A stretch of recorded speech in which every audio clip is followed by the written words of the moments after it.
بسم اللہ الرحمن الرحیم۔ السلام علیکم ورحمۃ اللہ وبرکاتہ۔ اللہم صلی علی محمد و علی آل محمد۔ خواتین حضرات، مشہور زمانہ اور آپ کا پسندیدہ عالم آن لائن، اور میں ہوں بلال کتب۔ خواتین حضرات، ذرا توجہ کیجئے، آج ہماری مسلمانوں کی ہجری کا پہلا دن، پہلی محرم، اور آج یوم شہادت ہے حضرت عمر فاروق رضی اللہ تعالیٰ عنہ کا۔ اب غور کیجئے کہ یہ جو میں نے لفظ استعمال کیا ہجری کا، یہ وہ لفظ ہے کہ اگر حضرت عمر فاروق رضی اللہ تعالیٰ عنہ جو ہے یہ فیصلہ نہ فرماتے کہ ہجری کا سال کب سے شروع ہوگا، تو ہم آج شاید کسی اور کنفیوژن کا شکار ہوتے۔ بہت جو پچھلے مذہب گزرے انہوں نے بھی اپنی اپنی تقسیم کی وقت کی، یہ ہجری وقت کی تقسیم ہوتا ہے۔ مثال کے طور پہ جو مسلمانوں کا کیلنڈر ہے وہ ہجری ہے، اور جو مسلمانوں کا نہیں ہے وہ بیفور کرائسٹ ایرا اور آفٹر کرائسٹ ایرا، حضرت عیسیٰ کی زندگی سے پہلے اور بعد کو تقسیم کرتے ہیں۔ یہ ممکن تھا اور یہ ہو سکتا تھا کہ ہم ہجری شروع کرتے رسول پاک صلی اللہ علیہ وسلم کی ولادت سے، ہم ہجری شروع کرتے رسول پاک صلی اللہ علیہ وسلم کے پردہ فرمانے کے دن سے، یا کسی بھی اور چیز سے، لیکن ایسا نہیں ہوا۔ اس بات کی اہمیت پہ غور فرمائیے کہ حضرت عمر فاروق کے نزدیک یہ بات کس قدر اہم ہوگی، اور تمام مشاورت کرنے والوں کے قریب یہ بات کس قدر اہم ہوگی کہ جو ہجرت تھی مکہ سے مدینہ، تمام آنے والے وقت کے لیے اس کو کٹ آف لائن، جسے کہنا چاہیے ایک نشاندہی کی لائن جو ہے وہ قرار دیا کہ آئندہ ہم جب بھی کوئی بات کریں گے اسلام کے حوالے سے، مسلمانوں کے حوالے سے، ہم ریفرنس کیا لیں گے کہ رسول پاک صلی اللہ علیہ وسلم نے کب ہجرت کی، یہ بات اس سے کتنے سال بعد کی ہے، یا یہ بات ہجرت کرنے سے کتنے سال پہلے کی ہے۔ اب حضرت عمر فاروق رضی اللہ تعالیٰ عنہ پہ جب ذکر کیا جائے تو یقین کیجئے کہ میری عقل اور میری دانش کم از کم اتنی ہرگز نہیں ہے کہ میں اس کا احاطہ کر سکوں۔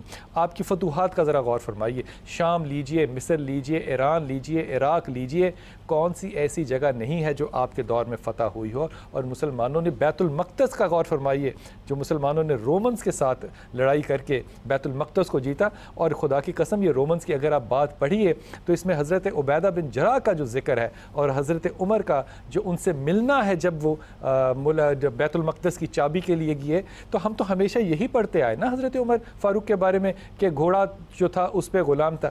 یقین کیجئے یہ اتنی بڑی بات نہیں ہے، یہ تو انصاف کی بات ہے، لیکن جو احسان کی بات ہے وہ انشاءاللہ تعالی مجھے موقع ملا تو اس پروگرام میں آپ سے عرض کروں گا۔ 10 سال کا وقت ہے آپ کا جس میں کہ آپ امیر المومنین رہے، اور پھر غور کیجئے یہ بھی شاید اتنی بڑی بات نہیں ہے۔ آپ نے جو نظام دیے وہ نظام اس وقت دیے، اور آج کے وقت تک وہ نظام صرف مسلمانوں کے نہیں پوری دنیا میں لگ رہے ہیں۔ مثال کے طور پہ جو ویلفیئر سٹیٹ کا آپ نے تصور دیا، یہ ویلفیئر سٹیٹ کا تصور میرے خیال میں شاید ہمارے سے زیادہ مغربی ممالک نے اس کو ایگزیکیوٹ کیا۔ پھر غور فرمائیے ذرا، جو سیپریشن کی آج بھی ہم اس مسئلے میں ہیں کہ جوڈیشری کو ایگزیکٹو سے کیسے، یعنی کہ انصاف کرنے والوں کو انتظامی امور سے کیسے جدا کیا جائے، یہ آپ کا ایک بہت بڑا کام نکلا۔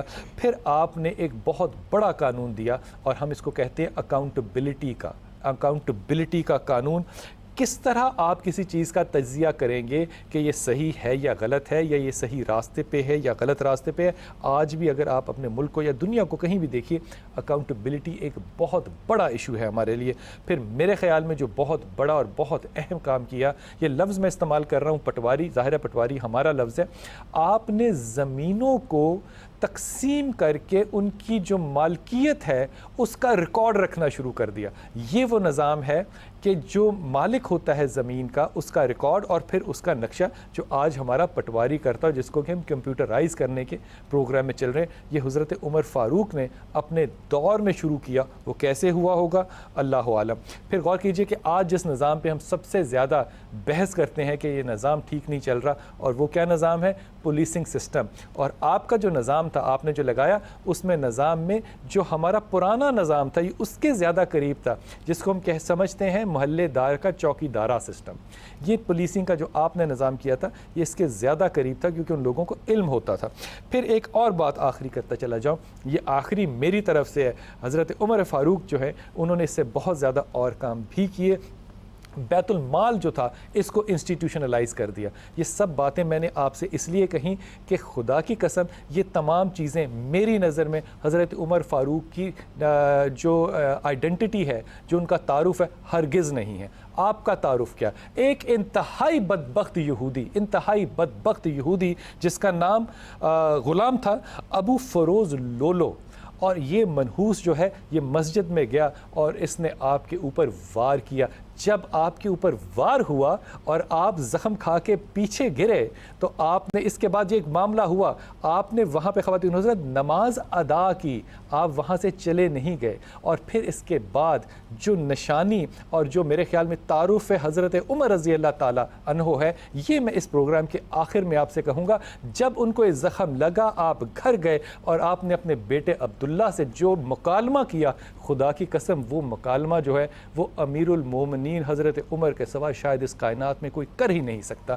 خواتین حضرات، میں آج انتہائی محترم اپنے دو مہمانوں سے، یہ موقع اور یہ وقت بھی ایسا ہے کہ اس بات کو کرنے کے لیے شاید ہماری زبانیں اور ہمارے ذہن اس قابل ہی نہیں کہ ہم ان کی تعریف کر سکیں. ہم صرف ان واقعات میں سے اپنے لیے آج کے زمانے کے لیے اور آنے والے زمانے کے لیے نشاندہیاں کر سکتے ہیں. میرے پہلے مہمان انتہائی محترم ڈاکٹر اسعد تھانوی صاحب. ڈاکٹر صاحب السلام علیکم ورحمۃ اللہ وبرکاتہ. اور میرے دوسرے مہمان خواتین حضرات شیخ حماد چاولہ سلفی صاحب. شیخ صاحب السلام علیکم ورحمۃ اللہ. آپ خیریت سے ہیں؟ ڈاکٹر صاحب اگر میں بات کی ابتدا آپ سے یوں کروں کہ یہ جتنی بھی حضرت عمر رضی اللہ تعالیٰ عنہ کے زمانے میں مسلمانوں نے فتوحات کیں، یہ بڑے ہی، میں محتاط طریقے سے انورٹڈ کامرز میں بات کر رہا ہوں، یہ ذہنی طور پہ ممکنات میں سے لگتا ہی نہیں ہے. وہ عوامل کیا ہیں جس سے کہ ہم نے اتنی فتوحات حاصل کی؟ بسم اللہ الرحمن الرحیم.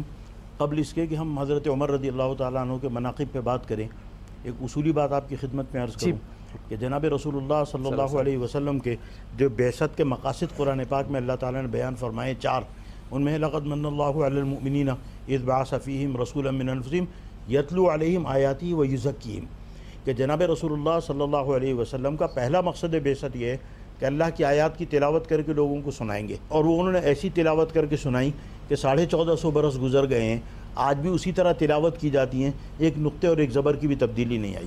اور پھر فرمایا وہ یزکیہم، اور لوگوں کی تربیت کریں گے. اور پھر دونوں قرآن حکیم جو آپ نے 7 لکھے ان میں سے 2 آج بھی محفوظ ہیں. 4 محفوظ ہیں. حضرت عثمان غنی رضی اللہ تعالیٰ عنہ نے جو لکھوائے تھے وہ 4 دنیا میں چاروں محفوظ ہیں. تو اور دوسرا ہے وہ یزکیہم، ان کی تربیت کریں گے. تو جناب رسول اللہ صلی اللہ علیہ وسلم نے تربیت کی جن لوگوں کی، وہ کہلاتے ہیں صحابہ کرام. قرآن پاک میں نے اذ یقول لصاحبہ لا تحزن ان اللہ معنا، کہ جب ہجرت کرنے لگے جناب رسول اللہ صلی اللہ علیہ وسلم اور ابو بکر صدیق رضی اللہ تعالیٰ عنہ ساتھ تھے، تو انہوں نے فرمایا لا تحزن اذ یقول لصاحبہ، اپنے ساتھی سے کہا. تو جناب رسول اللہ صلی اللہ علیہ وسلم کے جو ساتھی ہیں، جو غلام ہیں، جو شاگرد ہیں، جو مرید ہیں، ان کا لقب پڑ گیا صحابی. آپ جانتے ہیں کہ لوگوں کے ساتھ بڑے بڑے القاب لگتے ہیں، لیکن ابو بکر کون تھے؟ صحابی رسول. حضرت عمر کون تھے؟ صحابی رسول. تو ان کی تربیت جناب رسول اللہ صلی اللہ علیہ وسلم نے کی. اور حدیث شریف میں آتا ہے کہ جناب عمر رضی اللہ تعالیٰ عنہ نے فرمایا کہ عمر تو اپنے ماموں کی بکریاں چرانے جاتا تھا تو گلہ بانی نہیں کر سکتا تھا. یہ تو جناب رسول اللہ صلی اللہ علیہ وسلم کی تربیت ہے اور ان کی تعلیم ہے کہ اللہ تعالیٰ نے عمر کو اس قابل کیا کہ مسلمانوں کے کا سریر آ رہا ہے، سلطنت ہے، اور ان کے معاملات کو نمٹا ہے. اور بڑا تاریخی جملہ ارشاد فرمایا نحن قوم اعزنا اللہ بالاسلام، کہ ہم وہ قوم ہیں جن کو اسلام کے ذریعے اللہ تعالیٰ نے عزت عطا فرمائی. میں اس بات کو آپ کے آگے بڑھاتا ہوں، لیکن شیخ صاحب آپ سے یہ درخواست کروں کہ یہ جو ابھی ڈاکٹر صاحب نے بات کی نا کہ عمر جب آپ چھوٹے تھے تو آپ یہ بھی نہیں کر سکتے تھے، یہ جو حضرت عمر رضی اللہ تعالیٰ عنہ کا بچپن ہے اس پہ تھوڑی سی روشنی فرمائیے کہ آپ کا جو ابتدائی زندگی کا وقت ہے وہ یہاں تک کیسے پہنچا کہ آپ صحابی بھی بچے. بسم اللہ الرحمن الرحیم. الحمدللہ والصلاۃ والسلام علی رسول اللہ وعلی آلہ وصحبہ وازواجہ ومن والہ بعد. بلال بھائی، میں رسول اکرم صلی اللہ علیہ وسلم کے فرمان سے اپنی بات جو ہے وہ شروع کرنا چاہتا ہوں. صحیح بخاری کی روایت ہے، رسول اکرم صلی اللہ علیہ وسلم نے ایک خواب دیکھا، اور اس خواب میں اللہ کے پیغمبر علیہ الصلاۃ والسلام نے 2 شخصیات کو دیکھا. ایک شخصیت سیدنا ابوبکر صدیق رضی اللہ تعالی عنہ کی تھی، اللہ کے پیغمبر کے سسر ہیں، خلیفہ اول ہیں. اور دوسری شخصیت جو ہے وہ سیدنا عمر بن خطاب رضی اللہ تعالی عنہ کی تھی، خلیفہ ثانی ہیں اور اللہ کے پیغمبر علیہ الصلاۃ والسلام کے سسر بھی ہیں. آپ نے دیکھا کہ سیدنا ابوبکر صدیق رضی اللہ تعالی عنہ جو ہیں وہ کنویں سے جو ہے پانی کے ڈول نکالتے ہیں، صحیح ہے، اور کچھ ہی نکالتے ہیں، اور نکالنے کے بعد جو ہے وہ